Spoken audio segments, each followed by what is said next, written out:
আজকে আমরা সপ্তম অধ্যায়ের সম্পাদ্য 4 শিখব। কোন ত্রিভুজের দুইটা কোণ আর এদের একটা বিপরীত বাহু দেওয়া আছে, ত্রিভুজটা আঁকতে হবে। তাহলে আমরা কি করব, আমরা এইটার মধ্যে একটা কোশ্চেন আছে, একটা ত্রিভুজ দুইটা কোণ আর প্রথম কোণের বিপরীত বাহু দেওয়া আছে, তাহলে 120 ডিগ্রি, 30 ডিগ্রি, 5 সেন্টিমিটার। তাহলে প্রথমে আমরা একটা 5 সেন্টিমিটার বাহু আঁকি।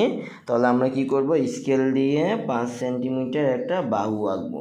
তারপরে কি করব, 120 ডিগ্রি আঁকবো। কীভাবে দেখো, এই প্রথমে এভাবে একটা দাগ দিব, দেওয়ার পরে এই বিন্দুর সাথে এই বিন্দু মিলিত করে 120 ডিগ্রি যেখানে সেখানে একটা চিহ্ন দিব।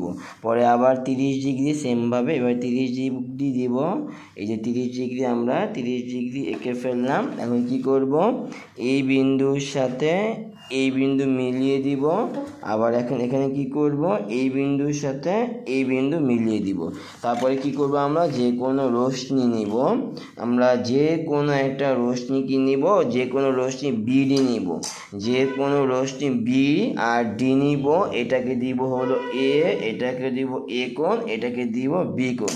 যে কোনো রশ্মি বিডি থেকে আমাদের এই যে এ বাহু আছে, এই বাহু সমান করে আমরা কি করব, বিসি বাহু আঁকবো। কি আঁকলাম আমরা, বিসি বাহু আঁকলাম। এখন এই বিবি কোণে সমান করে, বি কোণের সমান করে, বি কোণের সমান করে বি বিন্দুতে সি বিন্দুতে দুইটা কোণ আঁকবো।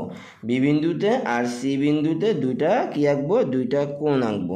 তাহলে আমরা একটা আঁকলাম। এখন কোণ আঁকতেছি, বি কোণের সমান করে দুইটা কোণ আঁকতেছি। এই যে একটা কোণ, আবার আমাদের এই একটা কোণ। তাহলে এখানে একটা কোণ উৎপাদন হলো কি, এই যে এখানে এইটা আর এইটা, এই দুইটার আমরা কি করে মিলিয়ে দিব। আবার এখানে কি এই একটা, আবার এখানে এই একটা, তাহলে এখানে একটা কোণ হলো। আমরা কি করলাম, বি বিন্দুতে কোণ সি বি এফ কোণ আঁকলাম, আর সি বিন্দুতে কোণ ই ডি সি ই কোণ আঁকলাম। এখন আমরা কি করব, এটা কি কোণের সমান করে, বি কোণের সমান করে। বি কোণ হলো 30 ডিগ্রি, বি কোণ হচ্ছে 30 ডিগ্রি। এখন সি বিন্দুতে কোণ এ এর সমান করে, সি বিন্দুতে কার সমান করে, কোণ এ এর সমান করে, কোণ এ এর সমান করে আরেকটা কোণ আঁকবো। কিভাবে আঁকবো দেখো বাচ্চারা, এখানে একটা চাপ নিলাম। এখন এখানে এটা মিলিয়ে দিব। কত হয়, এখানে 120 ডিগ্রি ছিল, এই যে 120 ডিগ্রি। তাহলে আমাদের এই যে এখানে একটা হলো, এখানে একটা বিন্দু দিব, বিন্দু দেওয়ার পরে এটার সাথে এটা মিলিয়ে দিব। তাহলে এইটা হলো জি, এটা কোণ হলো ই, এই বিন্দু সি বিন্দুতে কোণ এ এর সমান করে ই সি জি কোণ আঁকবো। তাহলে এই সি জি আর এই বি পরস্পর এই বিন্দুতে ছেদ করে, তাহলে এবিসি উদ্দিষ্ট ত্রিভুজ।